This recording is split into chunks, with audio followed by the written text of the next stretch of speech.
Hello, my favorite magical people, Mystic at the Crossroads here. Thank you so much for joining me today and sharing your energy for this video. We are going to be discussing a very controversial topic that I get a lot of questions and I just kind of see a lot of dialogue about this and a lot of people debating back and forth, and I'm here to kind of break things down for you and hopefully help answer some of the daunting questions of practicing spell work, rituals, and magic. And that is, do spells backfire? And if so, is there anything that can be done to prevent them? This should also kind of just help guide you to have a clear understanding. Is your spell really backfiring, or is the magic in the making? But you know how sometimes things have to, what do they say? Sometimes it gets worse before it gets better. So I'm going to discuss all that with you today and hopefully clear up a little bit of misconceptions and help those of you that are struggling to figure out what are you doing wrong. All right, so first and foremost, I want to just very briefly help some of you that are new on this path and just kind of new in your journey and you're still trying to figure out what exactly is it to cast a spell. Like, what does that mean? There is a lot of misconceptions behind it, and there's a lot of different interpretations. Whether you look it up on the internet or you read or you talk to other practitioners, everyone's gonna pretty much kind of say the same thing, but a little bit differently. And from my experience and a lot of people that I talk to on a regular basis, they are burning their candles or they're doing their rituals or they're performing whatever sort of magic is. So it's not always candles. It can be your bath, spiritual baths. It can be working with your mojo bags or baby dolls or oils and all of that. And for some people, they do it and they see results, or maybe they don't see results, but they're doing something and they don't really have a clear understanding of how it works, what they're doing. And then oftentimes, if the results don't show up the way that they want, or sometimes it may seem like, is it backfiring because it didn't work? The situation got worse. What happened?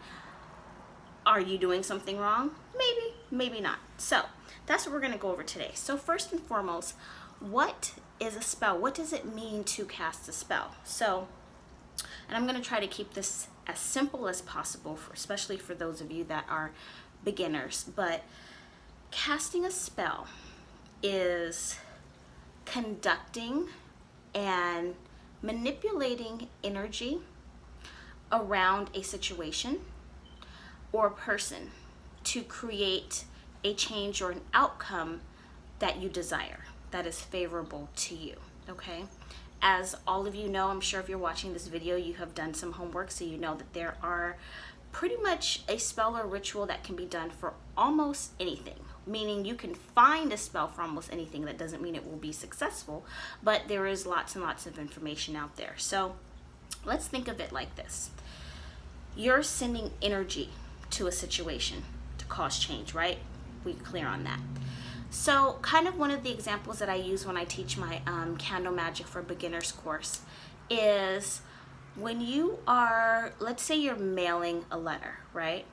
So you need, what do you need to send a package or mail in a letter? You need the letter, you need an envelope, you need a stamp, you need to take it to the post office, drop it off, or hand it to the postal worker.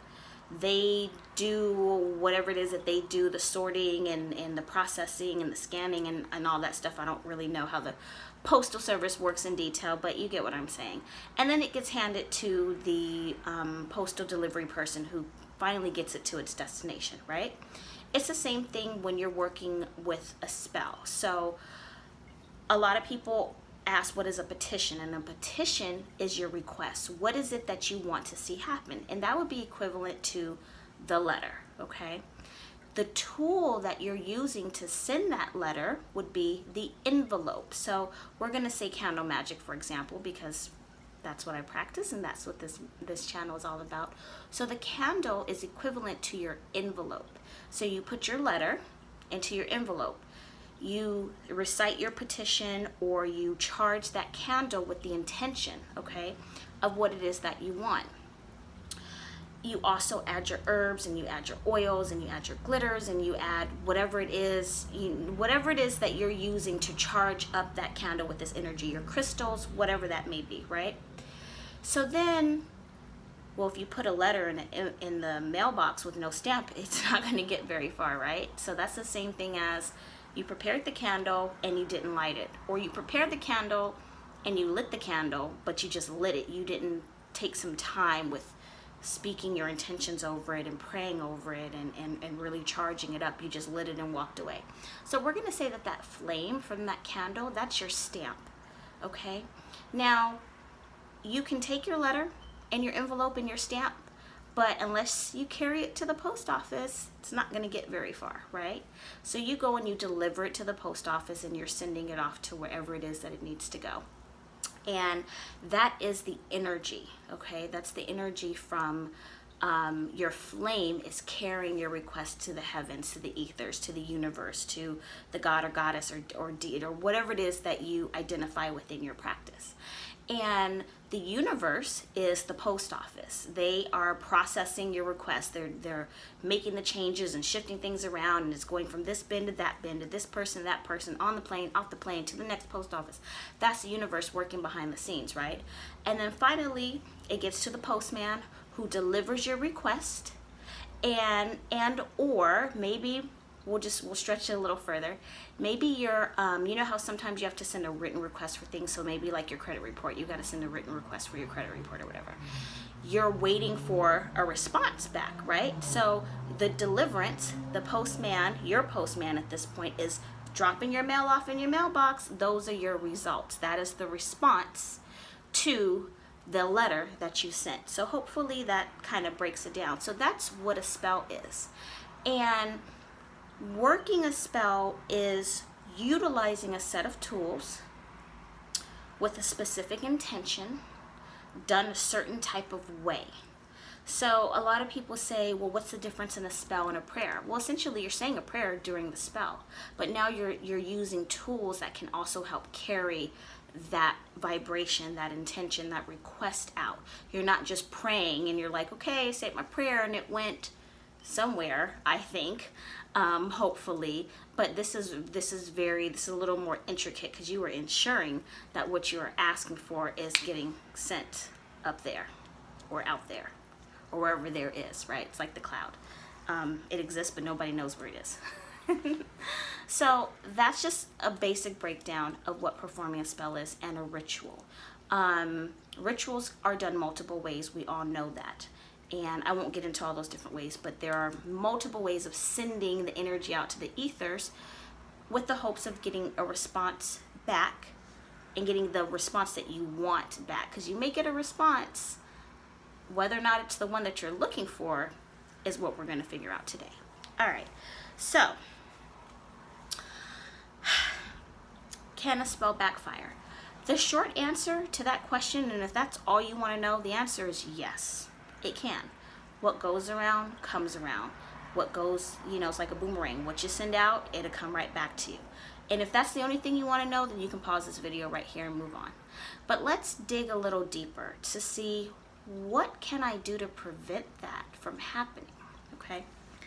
So I'm going to share with you an example, a couple of examples, and then we're going to kind of talk about some necessary steps to incorporate to make sure that what you're doing and how you're doing it is going to get you what you want without any negative repercussions, okay?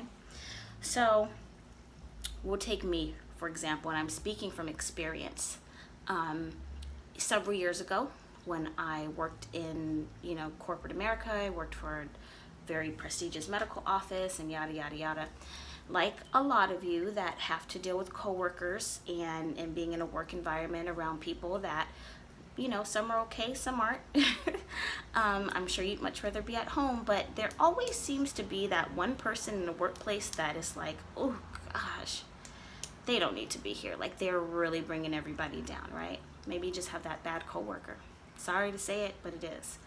And I had a coworker who was just a very toxic, negative person, and she was doing things that was just beyond, like breaking the rules and, you know, coming back late from lunch. Those are little things. She was literally doing stuff like she was stealing from people, like stealing literally like money and stuff. People had seen her. She was just doing a lot of things and was blaming people, like calling individuals out, getting them in trouble and saying, oh, well, I think I saw such and such doing it, knowing darn well they didn't do it. So this was a person that really needed to not be there because she was going to jeopardize everybody's job at one point or the other. So I decided to do some banish work. I'm like, you know what? She's got to go because working with her sucks.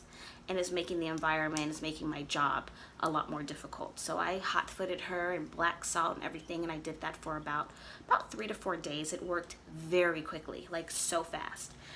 And come to find out, she ends up going on a medical leave. And I say medical because she had actually confided in me and told me that, you know, she had a doctor that would take her out on disability and she paid this and that or whatever. So it was a fake medical excuse, whatever.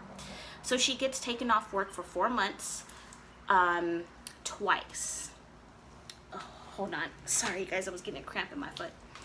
So essentially, my spell worked because it's what I wanted, her to not be there anymore. However, guess who had to cover her job responsibilities for the 4 months that she was gone and do my job too? Yep, me, right here. So it was kind of like a talk about bittersweet. I'm like, this is totally fucked up. You know what I mean? Because I have double the work now. Yeah, the problem is gone, but now I'm the one out of all the people in here, I'm the one that has to cover literally her everything that she did. So to me, I would say that is an example of your spell backfiring, which is why I always stress the importance of being very clear and very specific.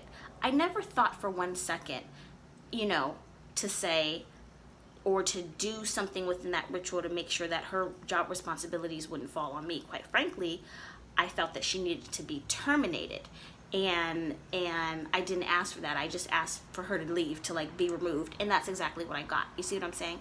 So, and like I said, that happened twice, a total of 8 months. So I'm like, okay, why did that happen? Because number one, she never threw me under the bus. I was never a person that was wrapped up in the drama, but I took it upon myself to fix a situation for my job or the company that I worked for, even though it was not my problem, but it was an uncomfortable space to be in. So I took this problem on as my responsibility to do something to get rid of this person who hadn't done anything wrong to me directly, but just what was going on circumstantially was affecting me. And as a result of that, the universe was like, all right, we'll get rid of her for you, and boom, now you're gonna do her work. So that's how a spell can backfire, and that's why you have to be very, very, very careful. You have to decide and analyze if the request or whatever it is that you're working on, is this, first of all, is it affecting you directly, okay? Or is the result that you're looking for going to benefit you directly? And if so, making sure you use the appropriate rituals, whether it's candles or herbs or oils or whatever it is that you're doing, okay? I have some notes here because you guys know I get a little long-winded. Another thing, flip side to that, very short example, is I talk to people a lot. I have some work going on for some clients, and I'm going to use a court case as an example. So let's say you do all this court case work and you get ready to go to court, and then you're there at court and they never hear your case. Like, they're like, oh, you know, we couldn't get to it, or we lost it, or it's going to be postponed. You got to come back, right? Which is frustrating because now you got to take another day off from work. You got to go back to the courthouse and sit down there, and then not to mention you got to stress out between this day and the next day, worrying and anxious about your situation. And you're like, did my spell backfire? Because why are they dragging this out? Maybe it's not going to go in my favor. And in actuality, it may not be that your spell backfired. It may be that the universe, okay, the post office, is working to move things into your favor, and it might take a little bit longer. So, you know, if you've ever ordered something and it got delayed in the mail, there's been a delay because the spirit world is trying to move things into your favor.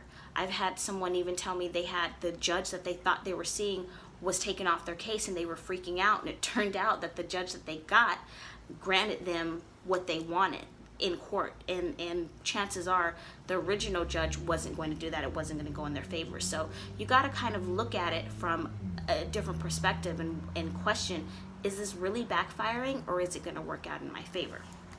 Okay, so let's go down a short list of things that you can do to make sure that your spell goes your way. Number one, first and foremost, the most important, is setting your intention and setting it very clear on the result that you want. What do you want to see happen? And this may take some time to really think about and really process and really ponder on. And you've got to be very clear, because if you're like, oh, well, I just want to move, or I just want some money, or I just want a car, that doesn't give the universe very much to work with. And the way that those things come about might not be very favorable, okay? I can't tell you how many times people do rituals for money. They want like a windfall or a large sum of money to take care of their expenses, and that money unfortunately comes from, they had a car accident and totaled their car, and now they're waiting on this settlement that's going to take a year to get. So you see what I'm saying? So being very specific about the results that you want. Take time to plan your spell out. So don't rush through it. I mean, really, this is where doing some due diligence is going to come in. Make sure that you have all the necessary tools. So if you're using candles, you got the right size candle, the right colored candle, you're doing it on the appropriate day, you got the herbs, you know your products. Like, you need to know the tools that you're working with. You need to know the herbs that you're working with. Make sure that they are appropriate in charging those, I'm saying herbs, oils, or whatever those tools are, with the intention. Roots and flowers and things like that have multiple uses, multiple purposes. So you need to make sure that you know how to charge those items up so they know exactly what it is they're supposed to be doing for you. The next thing is doing some protection work. And this is something that people tend to forget, is you need to put protection around you before you're doing your work. And that can be in the sense of just protecting your space, doing your ritual baths, keeping your crystals on you, keeping some sort of amulet of protection on you, or literally protecting your spiritual work. So bay leaf can be placed on your altar to put up a shield of protection. If you live in a home with other people, you may not want them to look and see what you're doing. So just kind of be mindful of that, especially if you live in a house where perhaps you have, family members that don't agree with your path, or they're just a little curious or nervous, or maybe they do. Just sometimes people's thoughts can block our work. So you want to have your candles or whatever items you're using in your sacred space where there's not a lot of traffic. There isn't someone who's going to be looking at it and gawking over it or coming in and out. You know what I mean? You're not having, company come and they're seeing all your sacred stuff and they're thinking certain things. If you have a spouse and maybe your altar set up in your bedroom, that's perfectly fine as long as you and your spouse are on the same page and same frequency. So I know a lot of people say that they practice their spiritual work and their spouse doesn't understand or just simply doesn't agree, and they're like, I have an altar set up in my house and I can feel my spouse's energy. Well, yeah, that can cause some friction, and that can potentially cause your work not to go the way that you want it to. So definitely make sure that if you're doing it in a space that's shared, that has to be shared. It's not like, it's one thing to keep your altar in the closet or something, or in your personal bathroom where no one will see it. But if it's in a common area that's being shared, then you need to know that everybody whose energy is looking at it is kind of rooting for you, okay? The big one that I tell people, and it's like I'm talking to the wall. I repeat, do not talk about the problem. Don't talk about the spell work. Don't make a big fuss over it. Don't go and call up all these people and tell them what you're doing, and even your best friend that practices magic. Don't be on the phone with your friend gossiping about, girl, I did this spell and and I hope it works.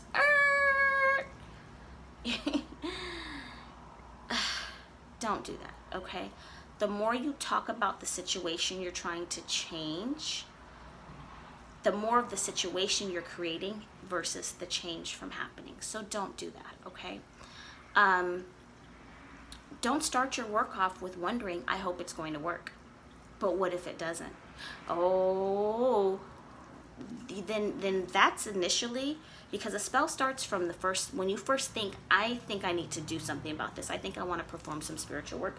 The spell starts long before you buy the candles, long before you dress them, long before you do your ritual. It literally starts from the minute you make the decision that you're going to do it. The energy is already working from inside of you. So if you have a doubt or a fear, then you may need to re-examine the reason that you're doing it, or you may need to hold off, or you may need to work on yourself a little bit, do some more homework, some more research, some meditation, maybe even, consult with somebody until you feel confident about what you're doing and confident that you are capable of bringing the results in, or your energy, I would say, because we're not responsible for the results. The universe is. We're just responsible for doing the work and believing that it's going to come, okay?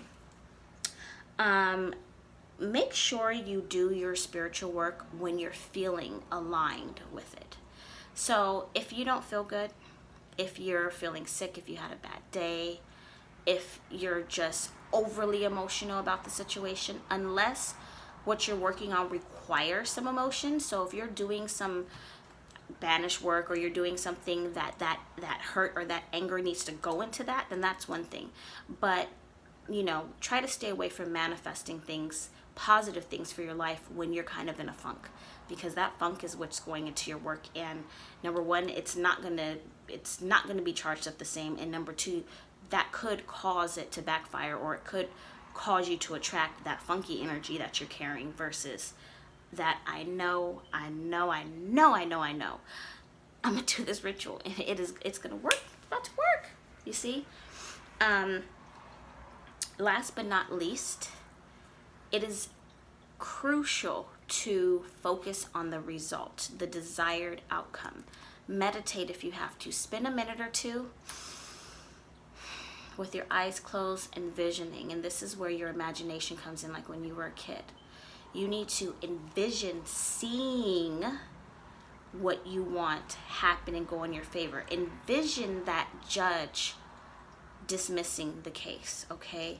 Envision the bank approving your application for a homeowner's loan.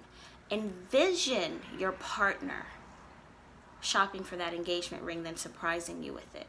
Envision that employer calling your phone and you picking up, and they're calling to congratulate you and let you know that they have decided to extend you the position within their company. Envision yourself closing that deal, or opening that store, or whatever it is. See it happening, okay? Envision yourself packing your boxes and moving into your new place and shopping for your furniture. You have to sit there and literally step by step think about it and see it happening, okay?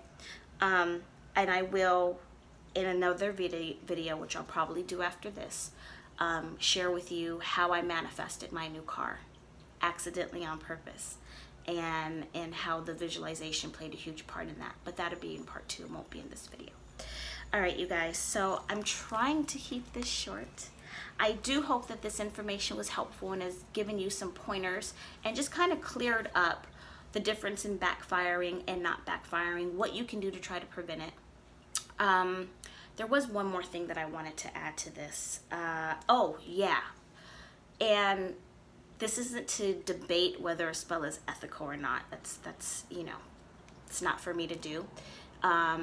If you feel that you need to do spell work, and whatever your reason is your reason. No one can tell you whether the reason is right or wrong.